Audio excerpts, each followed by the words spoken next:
Hello, this is David from DN Cognitive Counseling. I first want to start off by saying thank you so much for all the positive support and positive comments on the videos that I've been doing. And it's nice to see that the channel is growing at a pretty consistent and fast rate. And I just want to say thank you very much. And for all of those of you who are newer subscribers, I will not forget you if it ever becomes big. On the other hand, that's not why I designed the site, and that's not the purpose of it. The purpose of it was actually to develop an ability for people to get help in specific issues, and it's actually been effective for that as well. Certain videos targeting certain behaviors that people can replay when they're dealing with certain issues has been very effective, and I've gotten very positive feedback on that as well. So I thank you for the people who have been supportive, and for those of you who have been using this for specific techniques, I'm also very, very thankful that they're helpful and that you hope you will continue to use them. Tonight, I want to say thank you and be able to read a comment we have from a new subscriber who gives me a compliment, and I'm just going to downplay the compliment because that's not the purpose of this, but there's something more important about this that we all need to deal with. It starts off by Mark, and again, thank you, Mark, for the comment. You are men of wisdom. Thank you for speaking in a collected manner. I actually witnessed a large protest in my city yesterday. The funny thing was, the mayor of the city happened to be sitting right next to me when that happened. She almost seemed amused by it all. The protesters gathered at the square, a few blocks from where we sat, and were chanting, "Justice, justice, justice."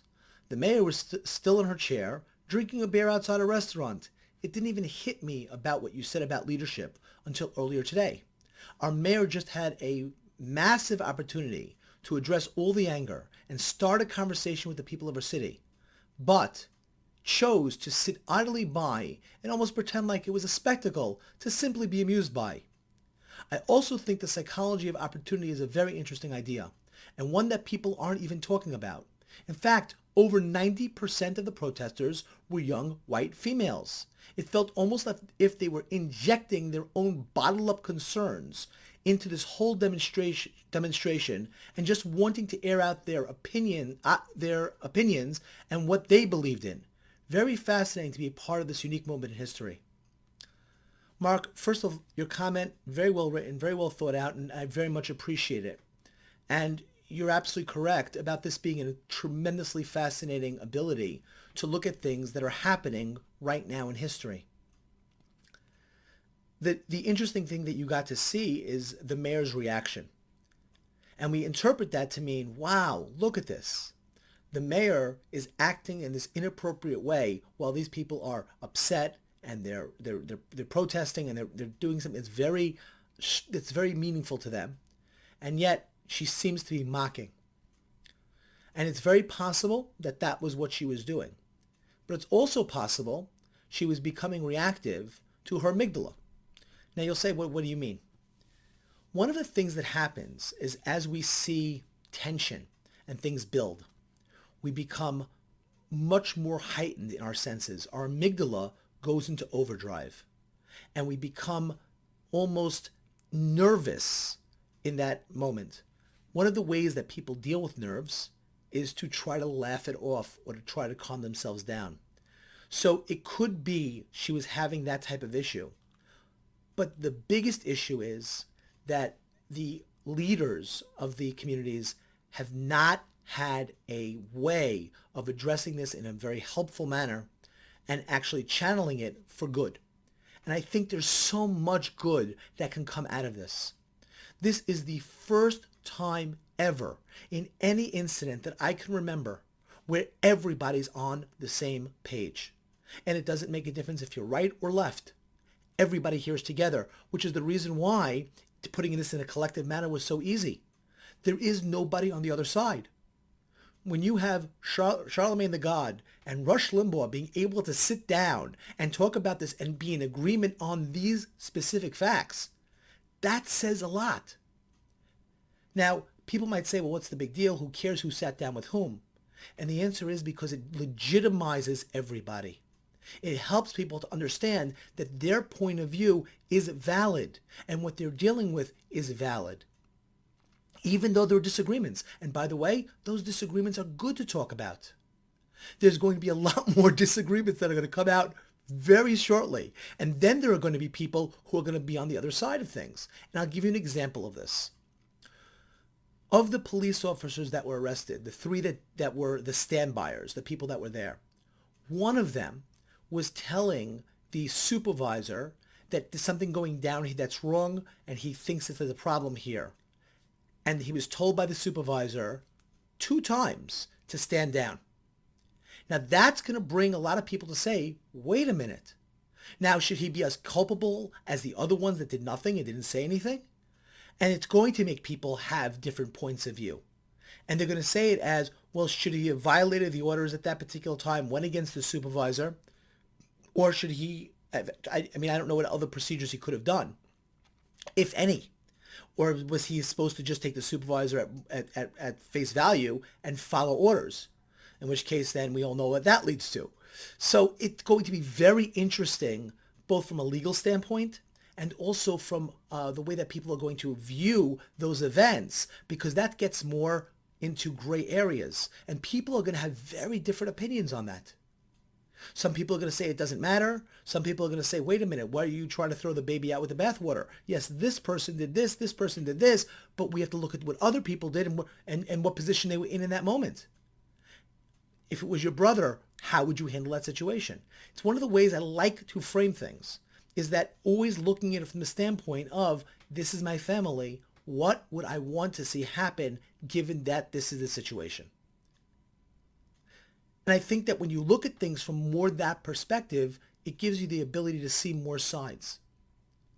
So what you saw in the mayor, and again, I thank you so much for sharing this, because you're giving insight. And by the way, if anybody has other stories that they've seen and want to share, that's great. Please do.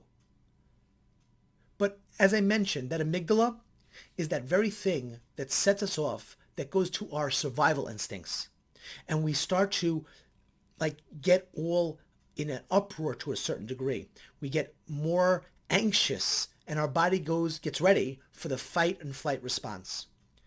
What's ironic, this is the same thing that happens that people that go from protesting to rioting. All it takes is for one spark, and all of a sudden it can set a whole bunch of people to do a similar thing, even if they didn't have an intention to start beforehand. Our bodies are trained to go into the fight response, and when the situation hits, automatically it becomes an automatic response, and you find yourself involved in that emotion and feeling. Some people actually seek it out. I actually had a session with somebody, and because everything is telehealth today and we can't go anyplace, I go ahead and get them on the Zoom app. So you get to see them. And all of a sudden they're walking around. And I'm like, well, what's going on here? And they said they're in the city. And I said, well, what are you doing in the city? And they're like, I want excitement. And part of this is also exciting. There's an excitement factor that people tap into. In my neck of the woods, there was a number of protests around my area. And I can honestly say all of them were peaceful and wonderful. And the people of the community and the community members that joined. And it was really a very positive event. And it's very sad. It makes me very sad to see something like the death of George Floyd, who really now has the ability to elevate something in a conversation that when you demean it and you destroy it that way, you lose the very thing that people were fighting for. And then it gets lost in all these other stories. Somebody tried to show me a video of 8 hours of rioting. And that's, and then people are fascinated by this, and that becomes the focus. We all want to see the explosion in the movie.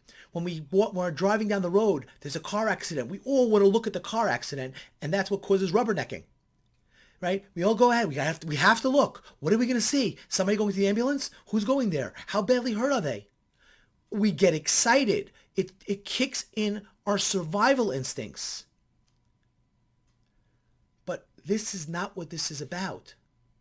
It's getting hijacked that way. This is about the idea of how we treat every individual in our society. And does everybody get a fair shake? Does everybody get treated equally? Are the rules the same for everybody? As they should be. And when they're not, we need to call it out and come up with ways to fix it. And like I said, and I'll say again, there are so many things that could be done almost immediately to actually help to remedy a lot of this types of situations, to be able to stop this from ever happening again. And just like we have certain rules like Kendra's law, we could have the Floyd law, where we create something after him that will honor the memory of what happened so that nobody ever has to die that way ever again. And that would be something worth fighting for. But instead, what happens is somebody focuses on Macy's, goes ahead and starts breaking windows, and now people are just focused on, oh, they don't really care about him. They care about getting product and money. And what's sad is that the negative press loves to focus in on that. There was a guy in handcuffs sitting there saying, I didn't care anything about George Floyd. All I cared about was money. And that becomes the story. But that's not reality. That's not what the majority of people are upset about. That's not what the reason why these protesters have started. That's the opportunism that I've been trying to stop and react to, so that people focus in on the upsetness and the anger of what happened and why we are all upset. Not black people upset, America upset. Everybody is upset by this, as everybody should be. And the question is, how do we fix it? Now there are bigger questions. What happens when an officer steps up and says to his supervisor, there's a problem here, and the supervisor says no? Who's more culpable? Maybe now the supervising officer should be brought up on charges. Or maybe the supervising officer should face consequences for causing that type of behavior not to be stopped. Then it becomes a question of what did they know and when did they know it? But we have to look at it from standpoint to standpoint of what caused what. Why did this happen? Was it personal? Was it racial? We just don't know so much right now. And it's okay to find out, but what happened here was absolutely horrific. No ifs, ands, or buts. We are living in a situation where it's so rare to be able to see a video of something that shows something so clearly. The last video I did about context, in reference to the Amy Cooper and Christian Cooper case. The context, when people say, well, we have to see the context of the video. And that is true for a lot of things. But there are some things that you don't need to see the context as much for. When a person is handcuffed on the floor, at that point, it doesn't matter what they did. Sadly, and I read this in the paper today, there was a police union official coming out to state that the union was going to stand by these guys to defend them. And they brought up in the defense George Floyd's arrest record. As if that matters. He could be arrested for being Adolf Hitler. It don't make a difference. That's not what the situation was. Nobody's talking about that as, well, he was very bad in his youth, therefore now he should be punished. It doesn't work that way. But these are the false equivalencies that people try to create, and false narratives that people try to create. And going back to Mark's comment about the mayor and watching her behavior, it's sad, but it is human nature for those things to take place when those emotions start getting kicked in and the survival instincts come out. And we can see very beautiful things that people do. As we saw on 9/11 in New York, when New Yorker was helping New Yorker, it didn't make a difference if you were black or white, Hispanic, homosexual, straight. People were helping people. Nobody said, oh, what type are you? I'll help you or not. That wasn't the case on 9/11. New York came together in a way that you don't see that often. And it was very beautiful in that sense. Not the tragedy, but the aftermath of the way New Yorkers came together was very beautiful. And it's things like this, tragedies like this, can be used to create things that are better, like a Kendra's Law. And my hope and prayer is that eventually we will get to that and be able to focus in on that. We as a people can rise to the occasion to be better. And again, Mark, I want to thank you very much for your comments. I want to thank you for displaying and sharing the event. And again, if anybody has anything that they like to share in reference to that, I'd very much love to hear it. If you like this video, please hit like. If you haven't, please subscribe to the channel. If you think this will help somebody else or to share the ideas, please share it with other people. And of course, if you like to, this is the part I always have difficulty saying, if you'd like to become a patron to the cause, you can go to the Subcribe-star link below. And I thank you very much. God bless, good mental health, stay safe, and let's hope for a better time for all of us. Have a good night and good mental health.